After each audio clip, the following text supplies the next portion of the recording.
belangrijkste nieuws uit Curaçao in het Nederland. Access Journaal, vers van de pers.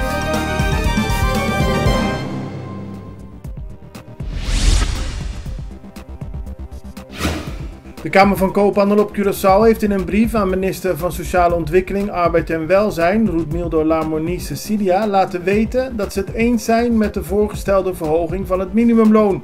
Dat betekent dat per 1 januari het minimumloon met 11,2% omhoog zou kunnen gaan. De Kamer van Koophandel laat wel weten dat gezamenlijk met die verhoging er meer aandacht moet komen voor productiviteit op de werkvloer en flexibilisering van de arbeidsmarkt. De kustwacht in het Caribisch gebied heeft afgelopen zaterdag een vaartuig aangehouden op zee. Daarbij zijn 4 Venezolanen aangetroffen. Ook is er 192 kilo cocaïne en 248 kilo marihuana aangetroffen. De drugs zijn in beslag genomen en vernietigd. De mannen zijn gearresteerd en de politie onderzoekt de zaak verder. Na Colectra, nós toma tempo para servir ora com mais de comunibo.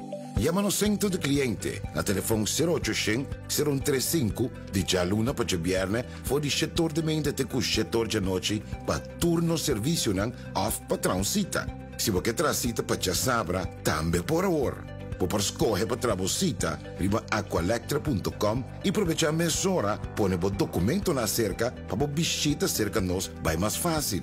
Sim, Aqualectra, seu centro de cliente, está claro para servir na momento que você come a bo.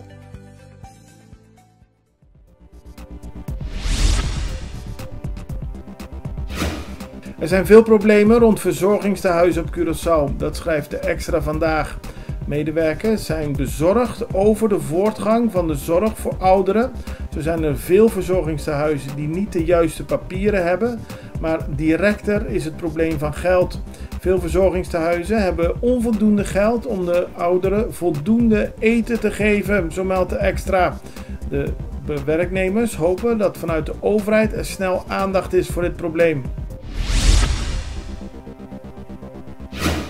Toerismeorganisatie Chata heeft laten weten dat James Heppel binnenkort aan de slag gaat als adviseur en interim directeur van Chata.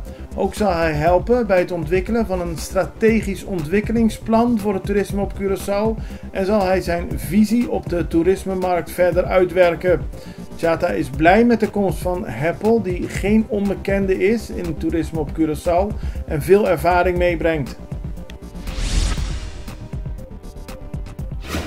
Advocaat Eldon Peppy Silveran stelt vraagtekens bij de enorme kosten voor de opvang van ongedocumenteerden. Per jaar zijn we 9 miljoen kwijt aan de opvang van ongedocumenteerden. In 4 jaar tijd is dat 36 miljoen gulden, aldus Silveran. Hij verdedigt 6 Venezolaanse gedetineerden, maar Silveran zegt dat we naar het bredere plaatje moeten kijken.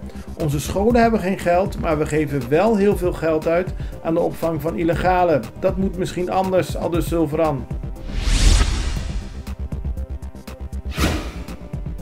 Jong Holland is opnieuw kampioen van Curaçao geworden. Tijdens een spannende wedstrijd in het stadion Ergilo Hato wonnen ze afgelopen weekend met 4-1 van Jong Colombia.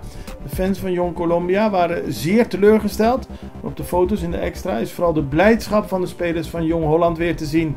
Minister-president Gilmar Pik Pisas was aanwezig bij het uitreiken van de prijs. De Guardian Group Walk and Run afgelopen zondag was een groot succes. Meer dan 4800 mensen deden mee aan de Walk and Run.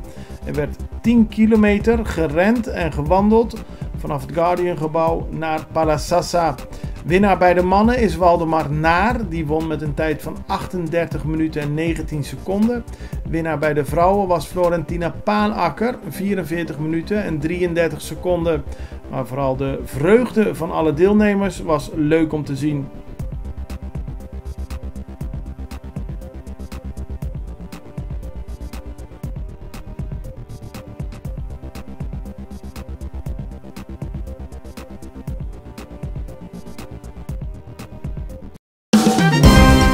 Het belangrijkste nieuws uit Curaçao in het Nederland. Access Journaal, vers van de pers.